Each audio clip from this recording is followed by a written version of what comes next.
ডিমের কষা, মাংসের কষা অনেক তো খেয়েছেন। একবার এরকমভাবে পনির কষা বানিয়ে দেখুন, বাকি সব রেসিপি ফেল। নমস্কার, কুইজিনিয়া চ্যানেলের পক্ষ থেকে সকলকে জানাই সাদর আমন্ত্রণ। আমাদের সবার চ্যানেল কুইজিনিয়াকে সাবস্ক্রাইব করে পাশে থাকা বেল বাটন আর অল আইকন প্রেস করে রাখলেই সব নতুন ভিডিও নোটিফিকেশন আপলোড হওয়া মাত্র আপনাদের কাছে পৌঁছে যাবে। লাল লাল পনির কষা, যেটা সার্ভ করতে পারেন রুটি, পরোটা অথবা পোলাও ফ্রাইড রাইসের সাথে। দারুণ সুস্বাদু, কিন্তু দারুণ সহজে বানিয়ে ফেলা যায় এই পনির কষা। আসুন দেখে নেওয়া যাক আজকের রেসিপি।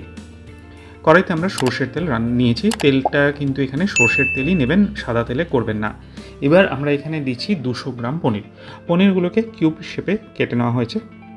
আর পনিরগুলোকে এখানে কিন্তু আমরা খুব ভালো মতো লালচে করে ভেজে নেব।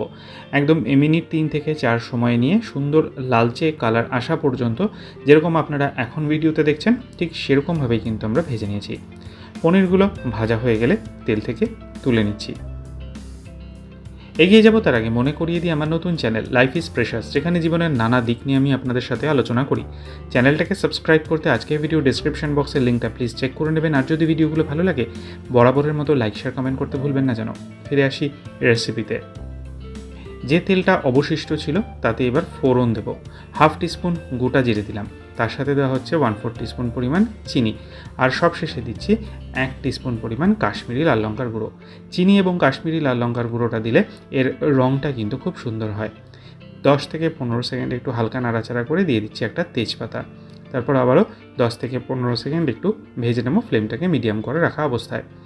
এবার দুটো মাঝারি সাইজের আলু ডুমো করে কেটে এর মধ্যে দিয়ে দেওয়া হয়েছে। আলুটাকে দিয়ে আমরা মিনিট খানেক একটু তেলের মধ্যে নেড়ে চেড়ে নেব। আর তারপর এতে আমরা দিয়ে দিচ্ছি স্বাদ অনুযায়ী নুন।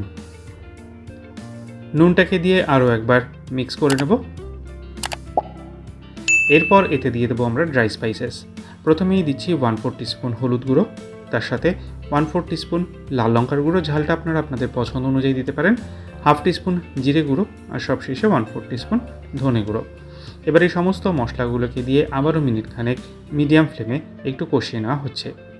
এরপর এতে আমরা দিয়ে দিচ্ছি 1 টেবিল চামচ পরিমাণ টমেটো সস। টমেটো সসটাকে দিয়ে আবারও মিনিট খানেক সময় নিয়ে একটু কষিয়ে নেব।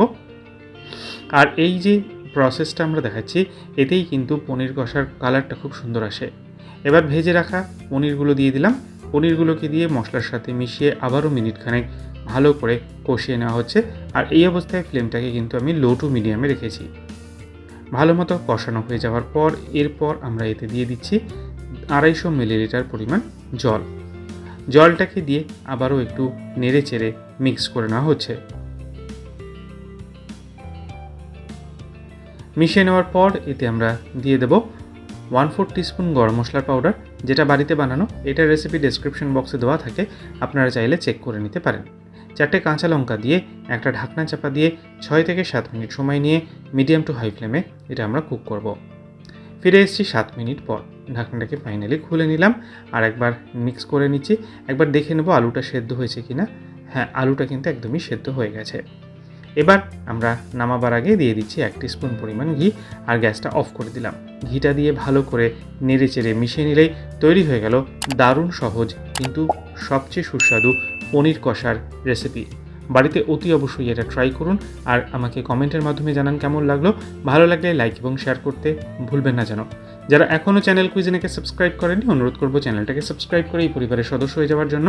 লাইফ ইজ প্রেশাস গল্পে শেখালেকাল চ্যানেল দুটিকে সাবস্ক্রাইব করতে আজকে ভিডিও ডিসক্রিপশন বক্সের লিঙ্কটা প্লিজ চেক করে নেবেন। সবাই ভালো থাকবেন, সুস্থ থাকবেন। দেখা হবে পরের রেসিপি নিয়ে। আজ এ পর্যন্তই, নমস্কার।